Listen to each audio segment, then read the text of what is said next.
Anyways, guys, I want to talk about the new tournament real quick before we get into gameplay. My new tournament idea. I got a new idea. I had a brain blast last night. I had an epiphany last night. And it was all thanks to a chatter who came in offline last night, gave me 500 bits, and said, how can I message you without the rest of chat seeing? And I was like, just DM me on Discord. You could have always done that. But thank you for the $5. Appreciate that. Their name, Lambda Complex. And they DM'd me an idea. And I'll reveal what that idea is, because I don't think I'm going to do their idea. But it sparked the actual idea. Their idea was essentially, I would divide chat into teams. And then I would do a run of Slay the Streamer against each individual team. And I would essentially, like, try to... Or, like, you guys would try to, like, make me perform worse. And it would be, like, a competition between you and, like, other things. In Slay the Streamer. Right?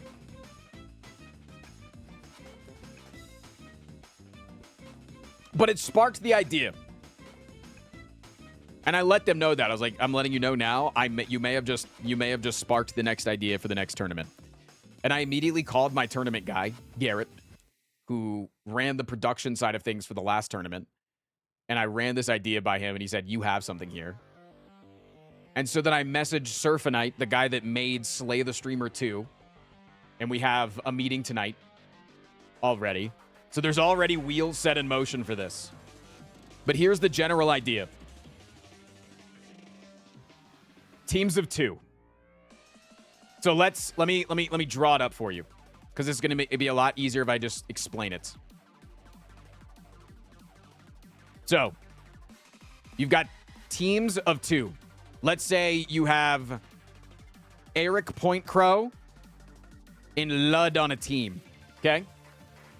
And on the other team, you have Raren and you have Dreads. Now, this team would never work out, but let's just, for the sake of things, let's say this, okay? So these are the 2 teams. You pick somebody on your team, okay, to be the builder, and somebody on your team to be the player. Say that you're going to be the builder. Let's say that you're going to be the player. So if you're the player, you're going to play a run. And then Eric's going to come over here, and he's going to Slay the Streamer style, try to build you a losing deck. And Dreads is going to come over here and try to Slay the Streamer style, build Lud a losing deck. Same seed. And whoever can get farther wins. Now, obviously, we need to figure out what happens with a tie. And we have an idea. The idea is if you guys both complete the run, you enter into a target dummy fight, and whoever can do more damage to the target dummy in 3 turns wins. I think that's a sick fucking tiebreaker. Free TTS, yay, finally. Oh. I think that's fucking peak. And so then it's like PvP. You have teams playing each other. And now you can even add in more things. Because there are a couple of things about Slay the Streamer that work out really well. One, it is, I think, the choice of 3. The choice of 3 relics every single time, I think, is really important. I think adding in modded relics. It has been quite some time. Hope I mean, thank you for 46 months. People are all doing great. I think adding in a bunch of modded relics could be a little bit risky for a lot of, like, random people. So maybe just keeping it slightly vanilla. But I love the idea of having an individual relic for every player. So, like obviously, like, you could find anybody's relic. But just if there's, like, 8 players total in the tournament, or, like, every team gets, like, a specific relic or something, and they get to, like, you know, they get it, like, based on their team. Yeah, Point Crow's relic definitely would be the chair. Yeah, what would the chair do? Who knows? Who knows? But you know what I'm saying? And so, like, there could just be, like, fun little custom stuff that happens. I really like the idea as well of having the override be in the game. The override, I think, is really, really solid, but maybe without the curse for the sake of new players. Of one override per act without the curse. Maybe. Might have to toy with that a little bit. But instead, maybe instead of the curse, the builder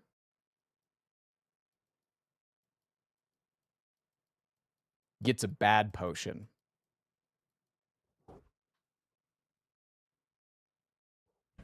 What does that bad potion do? I don't know. I don't know. Maybe one does add a curse to your deck. Maybe one makes it so you can only play your cards this turn from left to right. You know, maybe this one makes it so yeah, it's an evil potion, right? Yeah. Maybe this one makes it so uh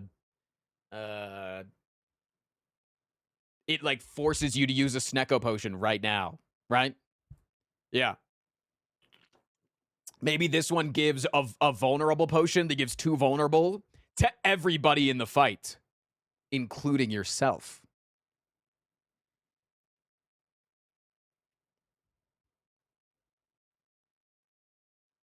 Maybe there's an anti-fairy potion where if you hold the anti-fairy potion, revives don't work anymore. I don't know. Some might be too strong, some might be, but like the idea is there, you know? The idea is there.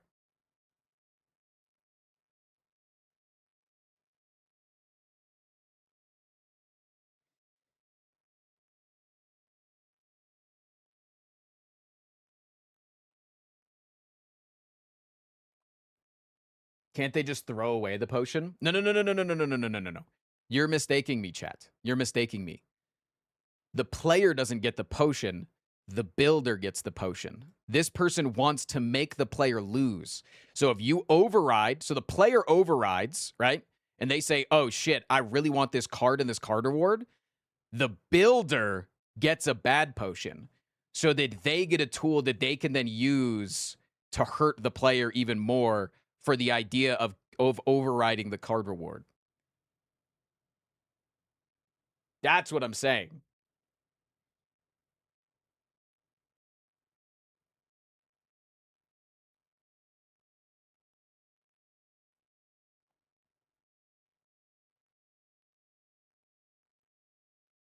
Like, what about a turn that just ends your turn, but you take half damage?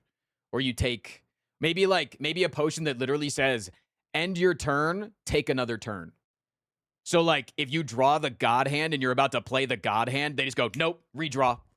Discard I'm every getting the card, most redraw money every out card. of the pause by using Frost's one simple trick to Discard increase every card in your rent. hand, redraw Thanks every for the card. I tips. didn't like that you had a really good hand there. Man Butter, thank you for the 5. Amber Grief. Thorns potion gives thorns to every enemy in the fight. Yeah, you're getting it. Removes any upgrade on every card in your hand. You're getting it. Gives the player 3 weakening. Gives the player 3 vulnerable. Yeah. You're getting it, man. This might be hard if they play fast. That's the fucking point. Yeah. You're getting it. A potion that you can save for a boss fight gives the player 10 curse every turn. Boom.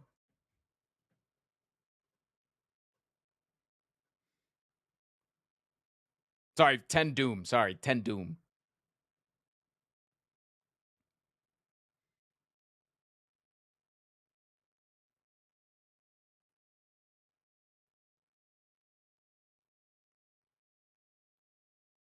Like, you're getting it. Like, there's so many ideas here. And like this could potentially what I want to figure out today with the meeting with Surf is, can this just work in multiplayer?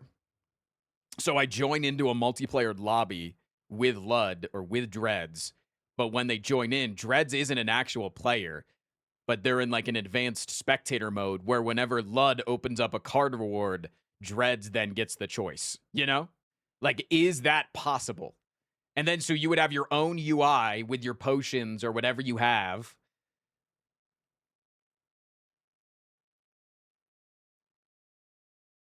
Does that make sense? Like, does this not sound like a fucking sick idea?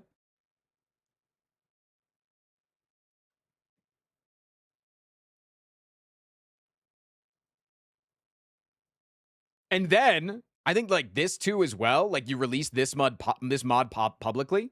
I think people would play this. I think people would just straight up fucking play this. Like outside of the tournament, I think people would actually just fucking play this shit.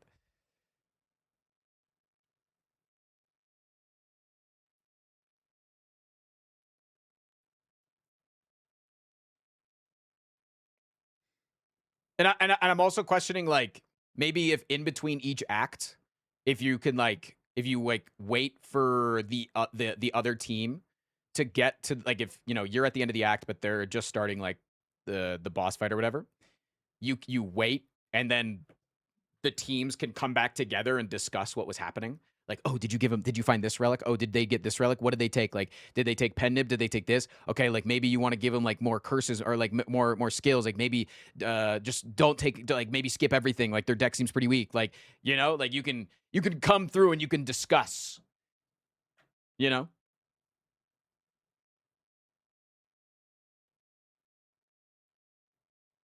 You can make it co-op, but you have like an evil deck. Yeah, maybe. I don't know.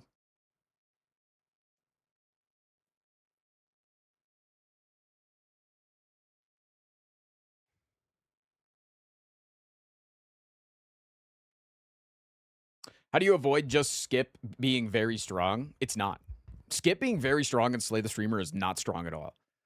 Like hard skipping everything, almost every single character with because like you got to remember that you're not starting with strikes and defense.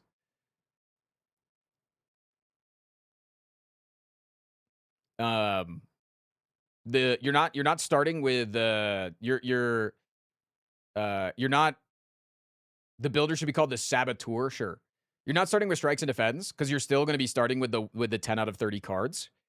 Um, and so most decks that you build with the 10 out of 30 cards, plus good relics, plus a couple of key shops, plus overrides, you can absolutely beat the final game with that. Absolutely. Like most 10 card decks that I get from the owl could beat the Act 1 boss immediately. No potions, no relics, no anything.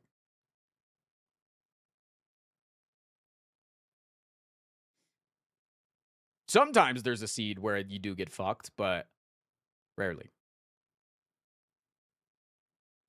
I think Slay the Streamer doesn't work well when the player isn't good enough. Yeah. That's why the teams would need to be balanced around like having one good player and maybe one not so good player, and then they can like help teach each other. And then maybe the not so good player then focuses on being the saboteur because it's really easy to say take Clash every single time. Slay the Spire 1 reference. Um, you know, like it's easier to play on that route, and like then they come together in between acts, and he's like, okay, I got the potion of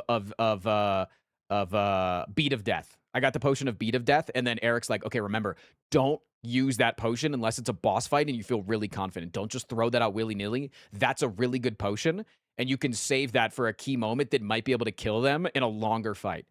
And so they come together and they discuss strategy, and then they go back to the next act. You know.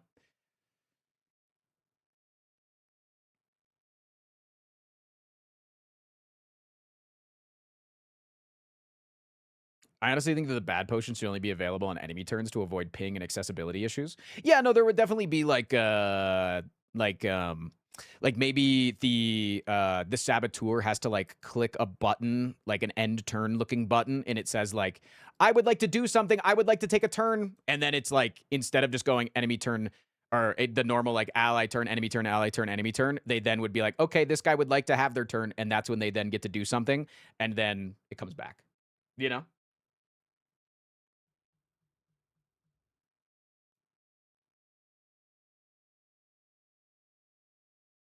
We could also avoid ping by making it an IRL event. Cinema. Yeah, it could also be like next turn. Could also be, you know, it could be like the big like you might be able to use like it would be like vulnerable potion would be like beginning of next turn, give the player 3 vulnerable, but you could like queue it up in between combats, you know? Like you could queue that up and then it would do it on turn 1 of the next combat. Beginning of next turn, the enemies all get 3 beat of death.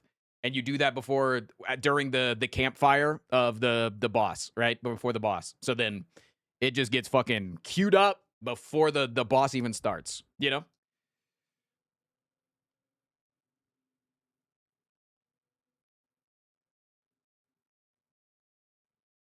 Could you make it trigger when you cycle the deck? Oh my god, wait. Potion of status. Whenever the player reshuffles, all status cards will be in the top half of the deck. Giga! All status and curses will be in the top half of the deck. Oh my god, deadly. Deadly.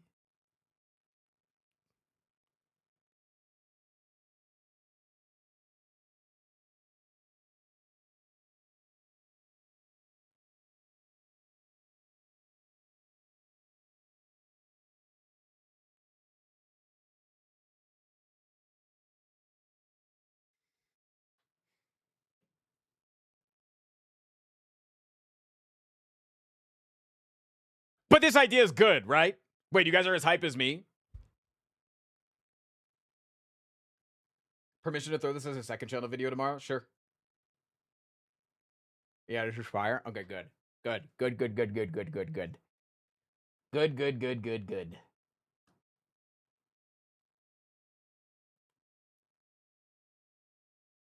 Now, I do still have the big idea. My giga idea that I want to do eventually is like this is like my ultimate idea. Like the idea of all ideas that is like the peak of my entire career that I would invest my last penny into is I want to do Slay the Spire IRL, like a Slay the Spire IRL event where every single event is an IRL minigame. I think that would be peak.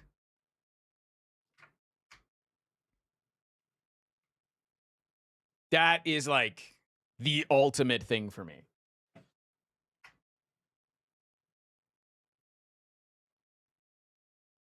And in that, we would obviously like custom curate the maps to force you to go to events because we would need that to happen. Slay the Squid Games. We would make them all custom. Like it would all be custom. Like I've literally talked to Demi about this, and she was like, one of the two devs, I'm not gonna say who, is like actually pretty into cosplaying. And I was like, would they be willing to dress up as a character in the game in IRL LARP a fight? She was like, yeah, probably. Like imagine that. Imagine it's literally in order to go past this floor, you have to fight the IRL dev of the game in hand-to-hand combat. Here's a sword. Go nuts.